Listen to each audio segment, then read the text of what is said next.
Asawa mong pinaglulutuan ka ng masarap na ulam, meron pa ba? Char. For today's video guys, ay lulutuan ako ng aming papa ng sisig. Sisig-sisigan lang guro to. Char.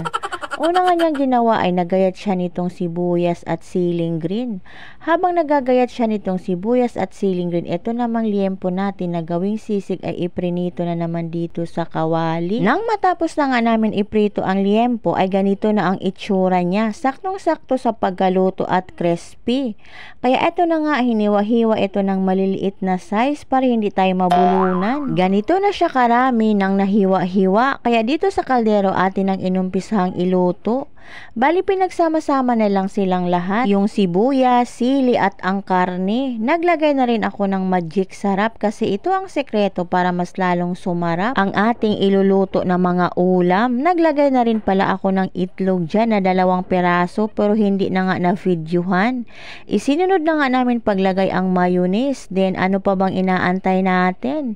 Imikos-mikos na yan, char. Nang matapos ngang mahalo ay ganito na ang kanyang resulta. Pero bago kami kumain ay nagtimpla muna ako ng Milo. Ako lang ba na ganito na minsan pag nakakain na may kasabay pang Milo or kape sa pagkain? Kinaumagahan naman ay papasok na itong si Yosen, kaya ito akin na ngang inayusan at tinalian. Pagkahatid nga namin sa school, may dadaanan akong nagtitinda ng ice cream. Bumili nga ako para makapagpalamig man lang. The next day naman, sinundo ko naman itong si Yosen. Ang akala ko nga kung anong drawing tong nakalagay sa kanyang kamay. Mga star lang pala na binigay ng teacher. Ay, sabi ko nga, baka sip-sip ka kay teacher mo kaya binigyan ka ng maraming star. Dahil very good daw siya, gusto niyang maglaro dito sa park. Kaya, pagbigyan natin para ma-inspired lalong mag-aral. Dahil nga sa panahon ngayon na sobrang init, kaya naging asynchronous learning ang mga bata. Kaya may mga araw na nasa bahay lang sila at nanay ang magtuturo. Kaya ito ang aming kaganapan sa bahay. Sentence list 1. She said that it was you. She and I had the duck. They said he had to, but she said it was his.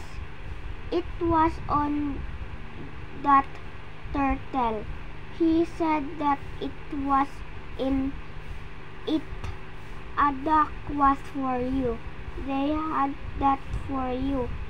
She said that they said it was for you. Okay, so number 1. Isulat mo ha, they run